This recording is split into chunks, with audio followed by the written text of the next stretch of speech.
Dingus and Dongus. Hey, Michael.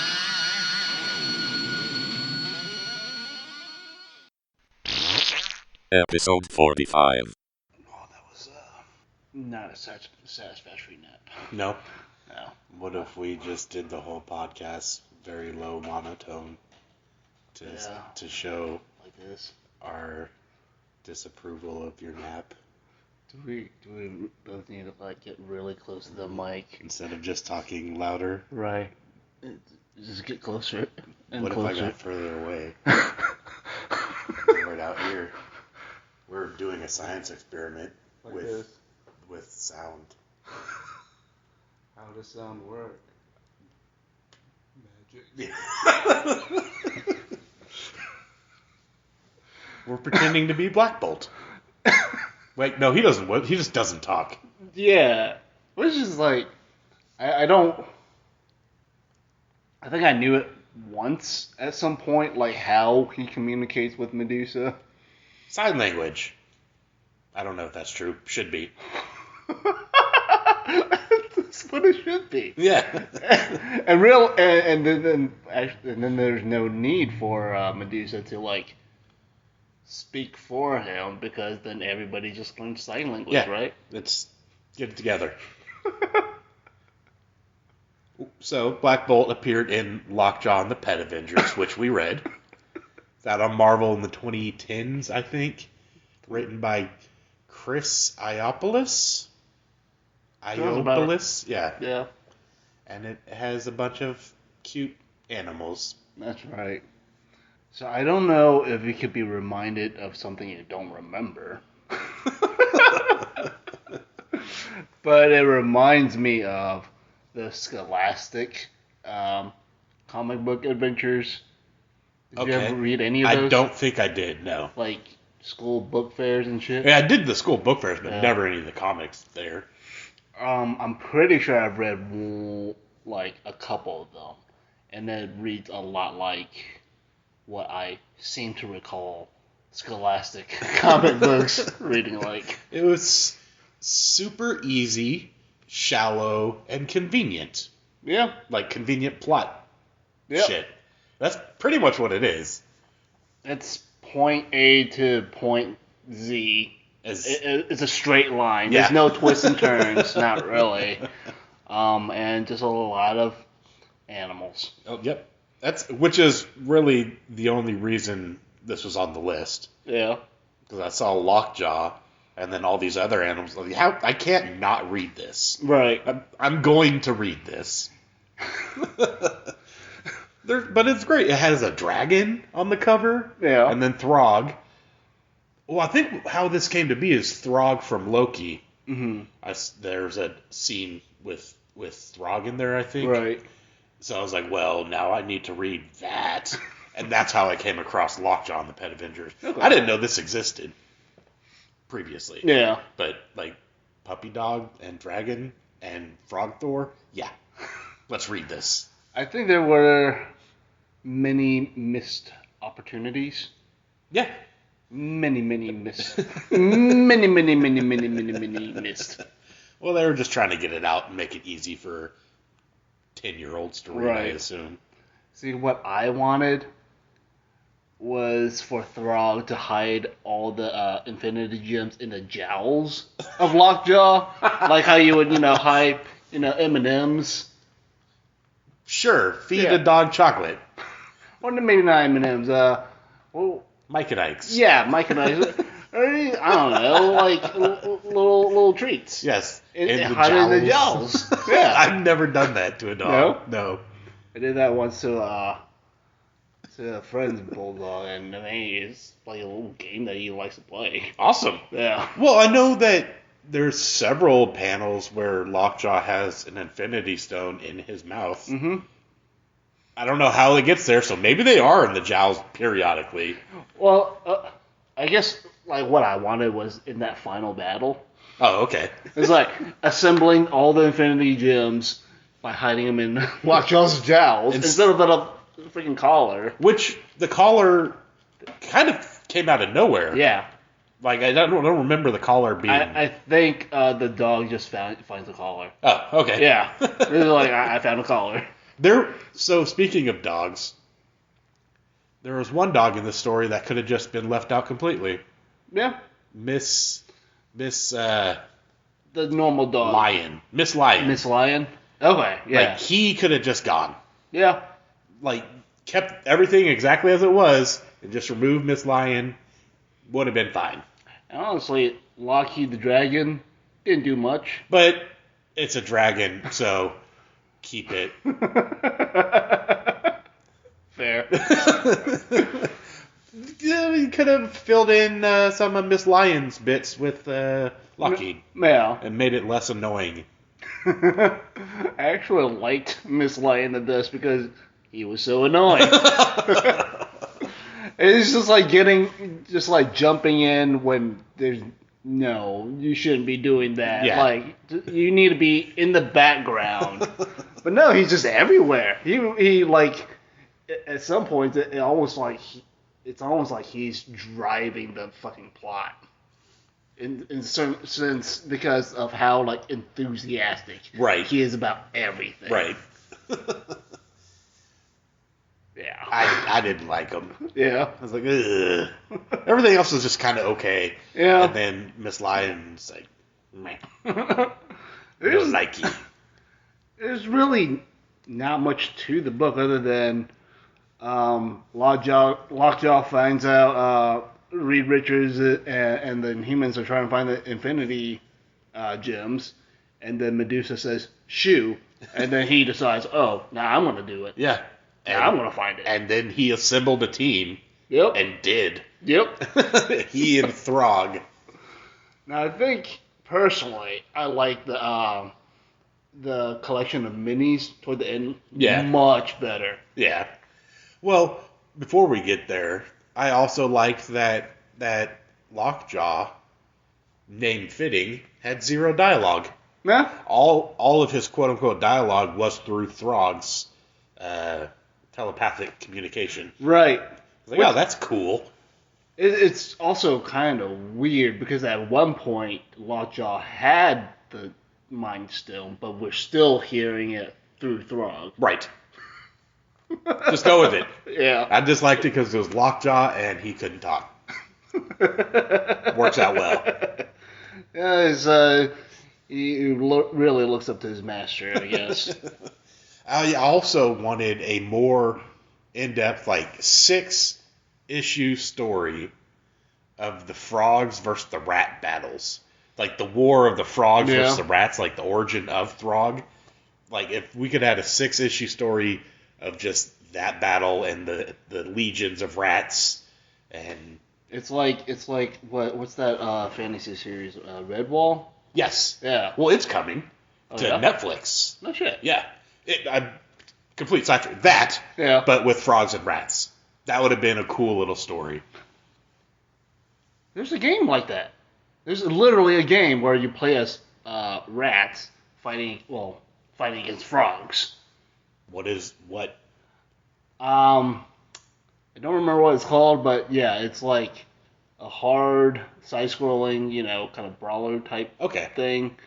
But yeah, rats versus frogs. Neat.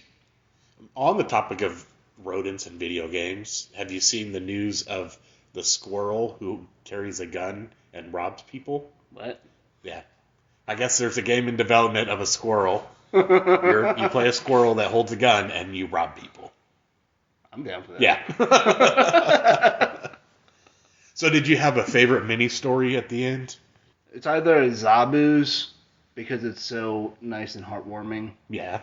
Or Throg's, because it's really fucked up. Yeah, I'd probably have to go with Throg. It's like, so Throg's little mini story is like he returns, and then there's this fucking giant alligator, right? Yep. And he fights it off, and it's like, oh, more alligators, come on, my brothers, let's fight against the alligators. And he defeats all the alligators, finds out his buds were hiding, decides, oh, I guess you guys aren't my people anymore, and now I have to leave because I need to be with warriors, leaving these frogs to fend for themselves against fucking alligators.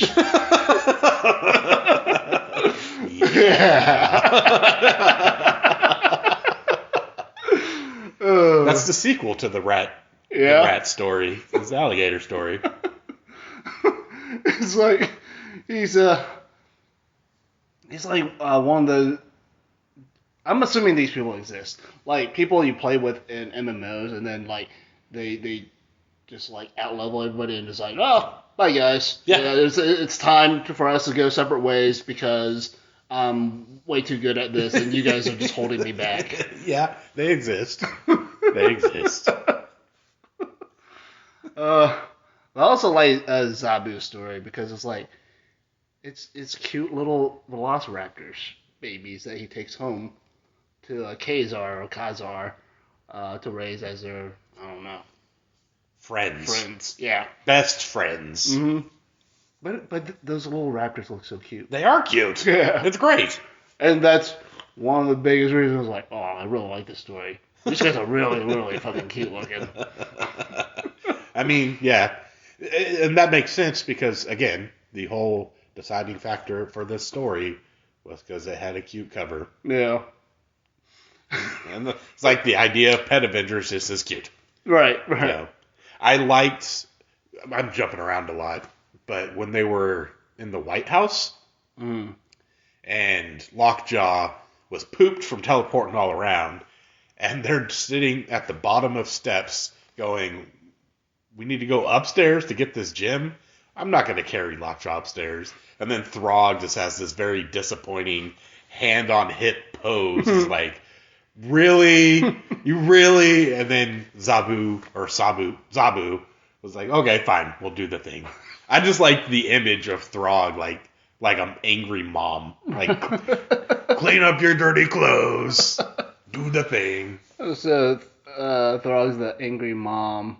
Or the disappointed Yes, mom. the disappointed mom. And Miss Lion is the cheerleader.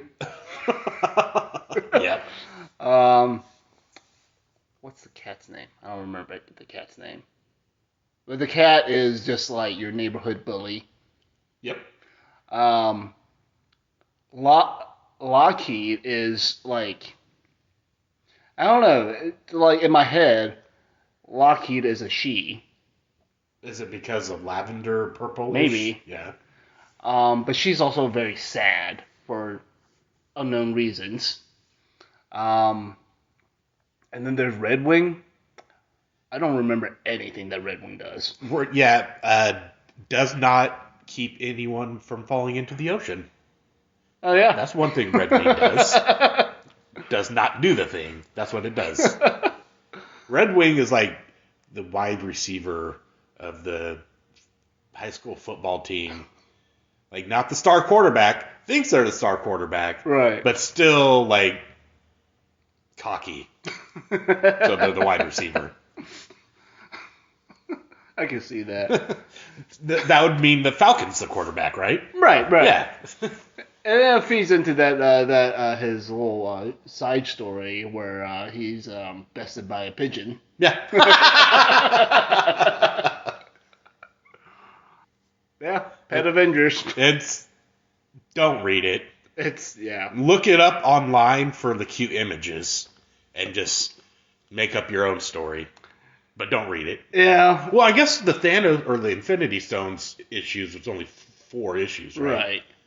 So, I mean, if you wanted, but don't. Yeah. There's nothing there. It's very shallow. Yeah.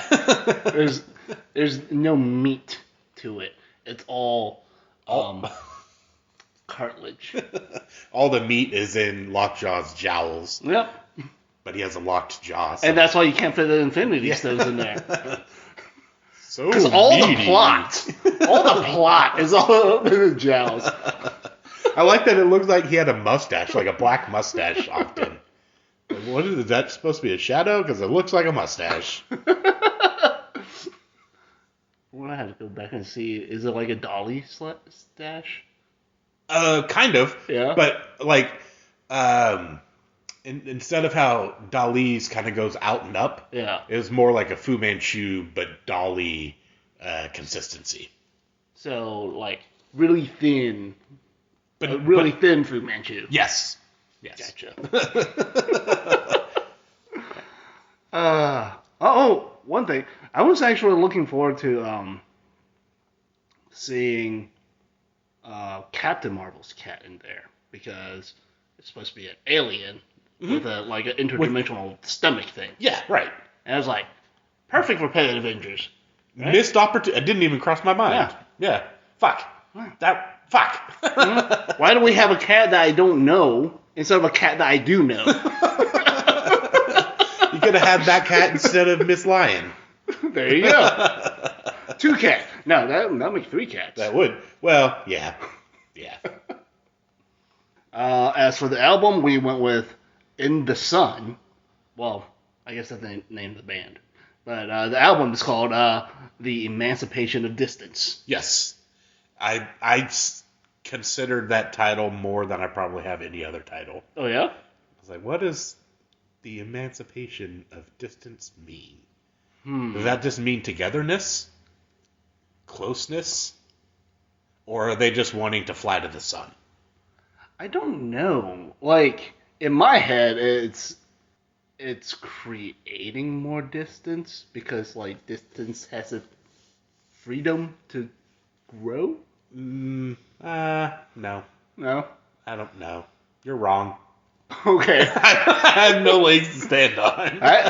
All I know is... It's the freedom of distance, right? Yeah. So Freedom. So you're thinking it's allowing for more distance, and Yeah. I'm thinking the freedom from distance for the closeness. I think that boils down to our inner workings. Yeah. You prefer to create distance from everyone you love.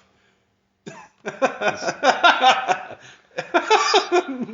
not. We're gonna stop. Like 100%. But like I do enjoy me time. Yes, big time. Yeah. Me time is big time. Me time, big time.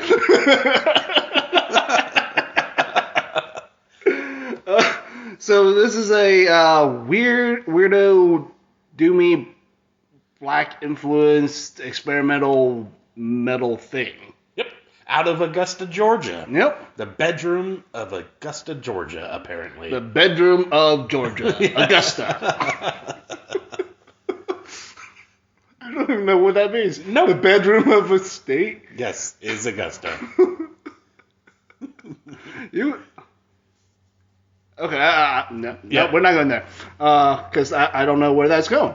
I really enjoyed it for what it is. It's very different. And I don't know how, like, I don't know what I would quite compare it to. Dispirit, Yeah? very specifically. Okay, because I have never listened to them before. Well, it's interesting because I'd never heard of this band, End of Sun. In the Sun, yeah. End the Sun. And when listening to it, the first thing that popped into my head was, wow, this could really benefit from better production. Mm-hmm. I don't want it clean, but it's got to be less shitty production than it is. Yeah. I don't know if that's recording or it's got to be recording. Yeah, I don't know. Anyway, the second thing was like, this is a less good Dispirit. Yeah? Yeah. So I'm excited, and it's coming up soon. I don't remember if it's next or in a couple episodes, but Dispirit's coming up soon, so I'll be interested to hear your thoughts on that. as Oh, well. cool. All right, sweet. Yeah. So those are what popped in my head instantly with this. Yeah, like the first track almost reminded me of Sun if it was a little faster and had more things happening. Yes. Well, the whole thing is a very atmospheric feeling to it, whether that's like a Droney Doom thing or like the black metal-esque parts where it's not necessarily super riffing, but all the tremolo picking makes this atmospheric sound. Mm-hmm. Now, there's definitely a lot of sounds that I can't quite put my finger on throughout this album. Like a lot of times, it almost sounds like maybe he was using some sort of horn sample or something to do the melodies, Could be. as opposed to just a guitar. Yeah. But I think it was an interesting effect, and kept my attention throughout the album. Mm-hmm. I do want to point out the third track sounded like something off of Ordo at KO, but with shreddy guitars. I was going to comment not the relation to that album, Yeah. but the shreddy guitars I really enjoyed. Mm-hmm. I was like, oh, that's a neat little departure from what I was just listening to immediately before it. Right. So Yeah, there's a good bit of well, maybe not a good bit, but there is definitely like variation from song to song, mm-hmm. to where they don't all necessarily kind of blend together in my head. Right. Well, the last two do. Yeah. I liked them. The last two tracks were very ambient Mm-hmm. and drony, but it felt nice. Yeah. It was like, oh, this is nice. Right. So Like it's definitely something I wouldn't mind listening to in the background of whatever right. the fuck I'm doing. Yeah. So, and this is a current, we'll say, project, right? I guess so. Because according to Bandcamp, it was recorded at the start of 2020. Okay, yeah. So it's interesting. Well, I guess because it's a one-person band, and also it's in Augusta, maybe that's why I hadn't heard about it before. Yeah. But it's just interesting, like, this is in Georgia, where we are, and we're huge nerds with metal, and we've never heard of it before. You clearly have, otherwise it wasn't on the list. How did you come around to it? The guy, Austin Arthur, he plays in a band called Traumgeist. I don't know if they're still around anymore, but Obsolescence Played with them. Yeah. Okay. Gotcha. Yeah, met the guys in, we played in Augusta. Mm-hmm. With Cryptus and Traumgeist and one other band, and met the guys from Traumgeist, and good guys. Talked to they know their stuff, and they're into a bunch of weirdo shit like me. Yeah. So you checked out the project. Got it. Yeah. Neat. Yeah. I also really, really, really enjoyed the cover art. Oh yeah, it's at first I didn't know what the fuck I was looking at, but when I read the Bandcamp, it's like, oh, that's fucking cool. What is it? Oh, it's Rainforest Burning. Oh, okay. Yeah. In my head, I thought it was like a volcano or something, like weird.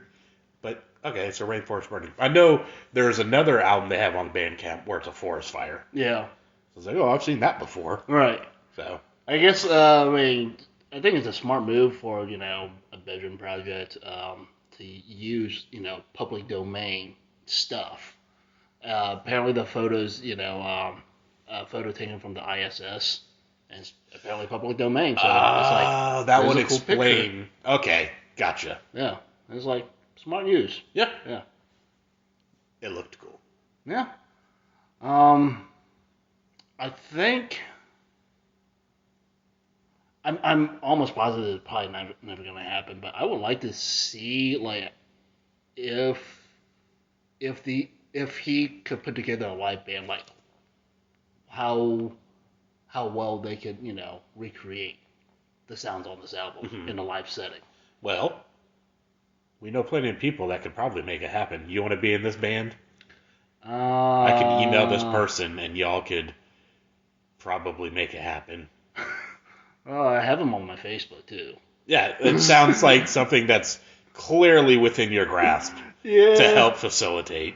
I could, but that also sounds like a lot of work. Yeah, you're working on an album already, so... Yeah. Technically, I'm working on 2 albums. Yeah. Yeah. I got enough on my plate right now. But what if this is the project that launches you into superstardom?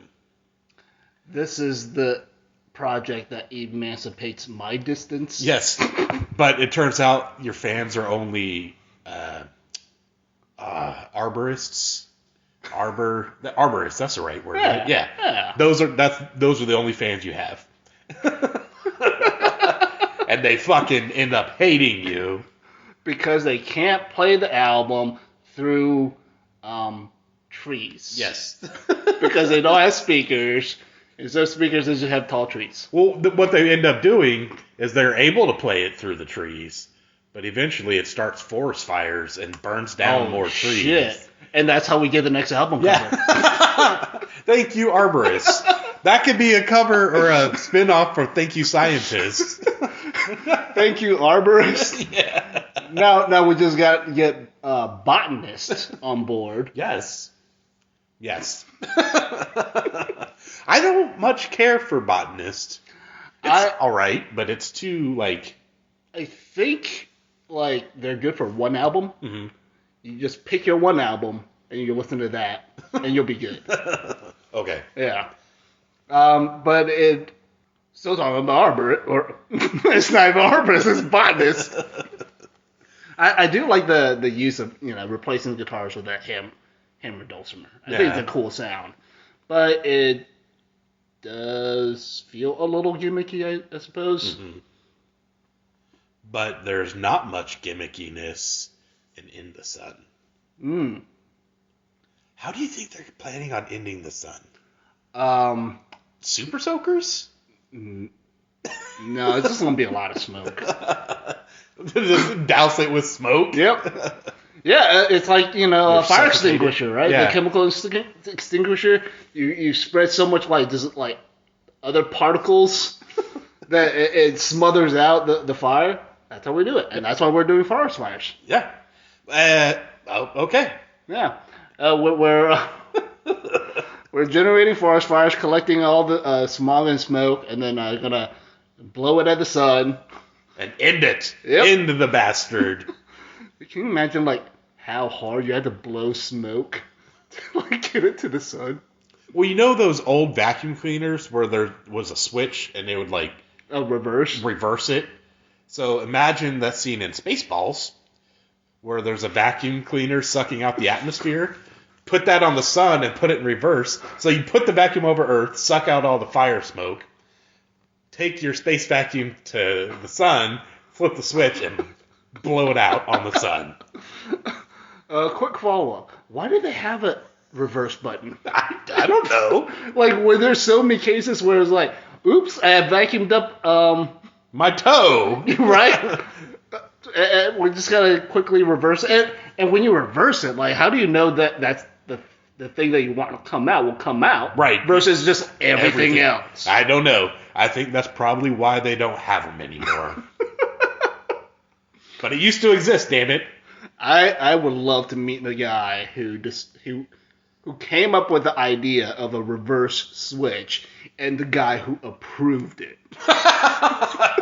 There was no approval process.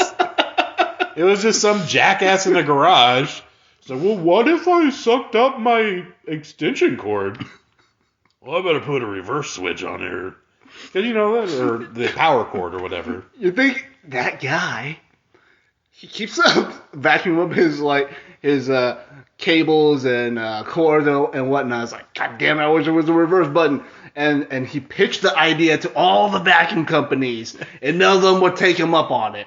So what he did was he snuck into every fucking factory and manually installed a reverse function. I think what maybe had happened, the timing doesn't work, so just ignore the timing, is he watched Brave Little Toaster, and there's a scene where the angry vacuum cleaner guy, chokes on his own power cord. So maybe that traumatized him to go back into time and create the reverse so that this angry vacuum cleaner doesn't choke on itself. Oh, that's great. It's just like exercise in futility. It's at this point in time, he already knew the reverse doesn't work. Yes. But yet he somehow invents time travel. So instead of doing something productive with that, He goes back in time to invent the thing that would just get rejected by the White That he Republic. knows doesn't come around. Yeah. He says, it's going to work this time. And it doesn't. And the thing is, like, I want to believe that, like, the reason time travel doesn't really exist anymore is because, like, he realized because of his the pointlessness of his quest that, you know, oh wait, it's impossible to change time or whatever, so I'm just gonna bury this technology with me. So no one Yeah. ever wastes their time traveling. Yeah, this is just a weird ass that makes no goddamn sense, but I love it. Like, time traveling is pointless because Yeah. I can't change anything. Time travel.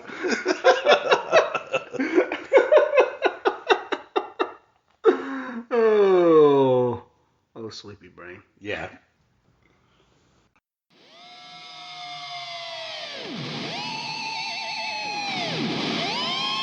Dingus and Dongus. They Markle.